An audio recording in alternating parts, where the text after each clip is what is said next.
Hello दोस्तों, कैसे हो। आज हम Indian railway finance corporation limited company और इसके फाइनेंशियल स्टेटमेंट्स के बारे में बात करेंगे। कंपनी के ओवरव्यू की मैं बात करूं तो कंपनी आरबीआई रजिस्टर्ड एक एनबीएफसी कंपनी है, जो कि मिनिस्ट्री ऑफ रेलवे के लिए मींस इंडियन रेलवे के लिए ये कंपनी फंड्स अवेलेबल करवाने की कोशिश करती है।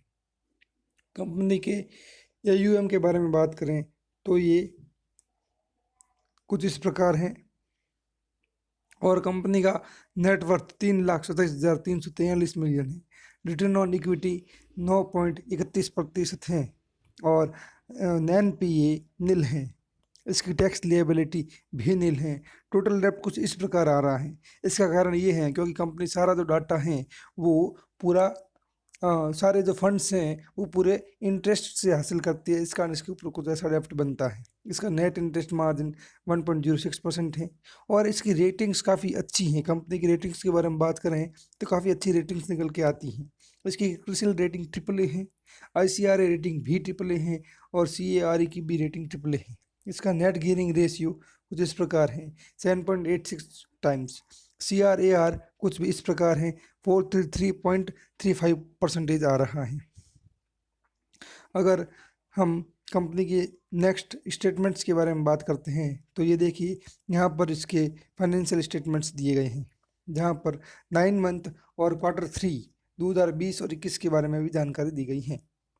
यहाँ पर आप देख सकते हैं कि फाइनेंशियल ईयर 20 में 9 मंथ में 1,02,154 मिलियन इन्होंने रेवेन्यू फ्रॉम ऑपरेशन से हासिल किया, और 21 में ये बढ़कर 1,13,155 हो गया। ठीक है, जबकि क्वार्टर की बात करते हैं अगर हम, तो ये 36,407 मिलियन रुपए थे, जबकि ये Q3 21 में 39,321 मिलियन रुपए हो गई। मीन्स ये कंपनी ग्रोथ कर रही है। इन सारी वैल्यूज़ में देखिए आप, सारी वैल्यूज़ ये बढ़ रही हैं। कंपनी अपने में ही ग्रोथ कर रही है। इसके नेट इंटरेस्ट इनकम की बात करें तो आप देख सकते हैं 25,000 से ये 29,000 मिलियन तक आ गई हैं, और ये 9,151 से लेकर 10,541 मिलियन तक आ चुकी हैं। इसकी कॉम्प्रिहेंसिव इनकम की बात करें तो आप वैल्यू देख सकते हैं, 9,000 के आसपास थी, 9,000 मिलियन के आसपास में थी, जो 10,447 मिलियन के आसपास में आ चुकी हैं। मीन्स कंपनी अपने में ही ग्रोथ कर रही है, और ये ग्रोथ आगे चलती रहेगी। क्यों चलती रहेगी?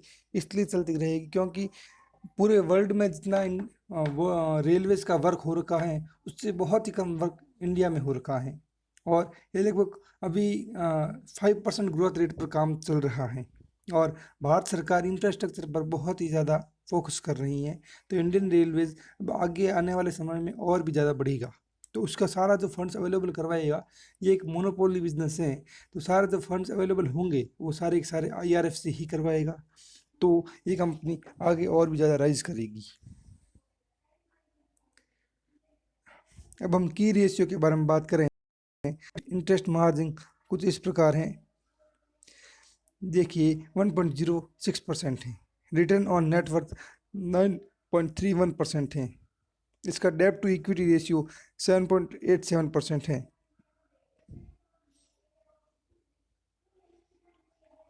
अब देखते हैं कि कंपनी ने कैसे इनके फंड को राइज किया है, इसके बारे में जानकारी लेते हैं। तो हमें पता चलता है कि कंपनी ने $US से लगभग 750 मिलियन को राइज किया, और लॉन्ग टर्म रूपी लोन से इन्होंने 3,15,500 मिलियन राइज की है। तो इन्होंने काफ़ी इंडियन रेलवे के लिए काफ़ी पैसा राइज किया है। अब हम बात करते हैं कि ये कैसे फंडिंग करती हैं, इसका रोल क्या है इंडियन रेलवे के लिए। यहाँ पर कंपनी के बारे में हम देखें तो लगभग लगभग 30% ये रूपी टर्म लोन से 30% हिस्सा लेके आ रही हैं, और टैक्सेबल लोन से ये 47% हिस्सा लेके आ रही हैं।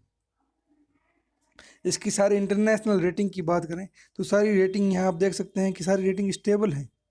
और ये यहाँ पर बी रेंज में एक रेटिंग लेके आती हैं, भले मूडीज हो या स्टैंडर्ड एंड पुअर्स हो, फिच हो या जैपनीज क्रेडिट रेटिंग एजेंसी हो, इनसे ये बी रेटिंग लेके आती है और वो सारी स्टेबल हैं। तो कंपनी अपने में ही एक वैल्यूएबल कंपनी है। अब हम इंडियन रेलवेज में आईआरएफसी का जो स्ट्रेटेजिक रोल है उसके बारे में बात करें तो आप देख सकते हैं कंपनी की जो वैल्यू बढ़ रही है। आप देखें कंपनी ने जो इंफॉर्मेशन दी है इस स्टेटमेंट के द्वारा, आप देखें सबसे पहले जब कंपनी शुरुआती दौर में थी 2015 में 19% ये इंक्रीमेंट दे रही थी, 26% आगे बढ़ा 16 में, 17 में 24%, 18 में 33%। आप देखें बढ़ ही रहा है, सारी वैल्यूज बढ़ रही हैं। आप देख सकते हैं सारी की सारी वैल्यू बढ़ रही हैं। और आप 21 फर्स्ट क्वार्टर में आप देख सकते हैं 47% तक इसका स्ट्रेटेजिक रोल बढ़ा है इंडियन रेलवेज में। मतलब कंपनी और भी ज़्यादा मजबूत होती जा रही है अपने में ही। आगे हम बात करें कि ये इंडियन रेलवेज की ग्रोथ में क्या भूमिका निभा रही हैं उसके बारे में हम बात करते हैं। तो कंपनी आप देखें कि 2019 तक 31 मार्च 2019 तक इसका रोलिंग स्टॉक में, इंडियन रेलवेज के रोलिंग स्टॉक में कंपनी का शेयर कितना था। आप देखें कि फ्रेट वैगन्स जो थे इतने थे और उसमें आईआरएफसी भाग निभा रहा था इतने, मतलब लगभग 80% इसका भाग था। पैसेंजर कोचेज की बात करें तो ये 84% भाग ले रही थी, देखिए आप इंडियन रेलवेज में। और लोकोमोटिव की बात करें तो ये 85% हिस्सा था इस कंपनी का। यहाँ पर जो ये ऑरेंज सिंबल है, ये ऑरेंज सिंबल ही आईआरएफसी को रिप्रेजेंट कर रहा है।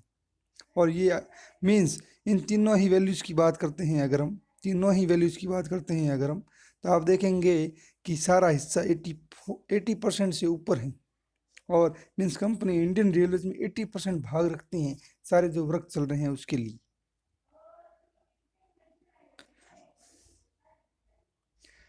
अब हम आगे कंपनी के कुछ फाइनेंस के बारे में भी बात करते हैं। ये है कंपनी का इनकम स्टेटमेंट, इसकी हम कुछ बात कर लेते हैं।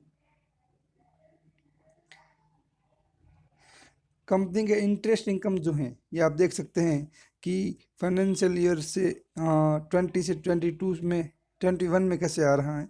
आप वैल्यूज़ देखिएगा कि Q3 फाइनेंशियल ईयर 20 में ये 8,470 मिलियन थी वैल्यू, और ये Q2 फाइनेंशियल ईयर 21 में ये 8,445 मिलियन हो गई। और Q3 फाइनेंशियल ईयर 21 में ये 10,504 मिलियन हो गई। मीन्स इसकी वैल्यू बढ़ती जा रही है, धीरे धीरे धीरे धीरे इसकी वैल्यू बढ़ रही है। डिविडेंड इनकम भी आप देख सकते हैं 21 में 2.32 थी। इसकी लीज इनकम जो थी, इसकी टोटल रेवेन्यू फ्रॉम ऑपरेशन जो मैंने आपको पहले बताया था वो वैल्यू यहाँ पर दी गई है। आप देख सकते हैं ये वैल्यू देखिए, ये वैल्यू यहाँ इनकी दी हुई है। इनकी टोटल इनकम इस साल में ये रही है 39,324 मिलियन रही है। इसके टोटल एक्सपेंस कुछ इस प्रकार रहे हैं। और प्रॉफिट बिफोर टैक्स की बात करें तो आप देख सकते हैं कुछ इस प्रकार रहा है। आप 20 में बात करें तो 9,000 मिलियन था। Q2 फाइनेंशियल 21 में बात करें तो 9,950, और 20 Q3 21 में बात करें तो 10,467 मिलियन रुपए इन्होंने हासिल किए हैं। तो ये कंपनी की ग्रोथ हम देख सकते हैं कि कितनी ज़्यादा बढ़ रही है। इस प्रकार हमें समझ में आता है कि कंपनी आगे भी इस प्रकार ग्रोथ करती रहेगी। यह एक इन्वेस्टर्स के लिए यह एक लॉन्ग टर्म कंपनी है। तो मेरे दोस्तों, इस जानकारी के अनुसार आप अपने इन्वेस्टमेंट डिसीजन ले सकते हैं, और भविष्य में आपको क्या कितने शेयर चाहिए, कंपनी का कितना डिविडेंड आएगा, उसके बारे में भी आपको जानकारी हमारी तरफ से मिलती रहेगी। मेरे दोस्तों, इस चैनल को सब्सक्राइब करें और लाइक करें। आपको अगर वीडियो में कुछ भी जानकारी लेनी है तो कमेंट करें, और दूसरी कंपनीज के बारे में भी आपको जानकारी लेनी है तो कमेंट में बताएं कि आप और कौन सी कंपनी के बारे में जानना चाहेंगे। और आप शेयर मार्केट से जो भी एक्स्ट्रा जानकारी लेने जाते हैं उसके लिए हमारे चैनल से जुड़े रहें। आप सभी का धन्यवाद। आपका दिन शुभ हो।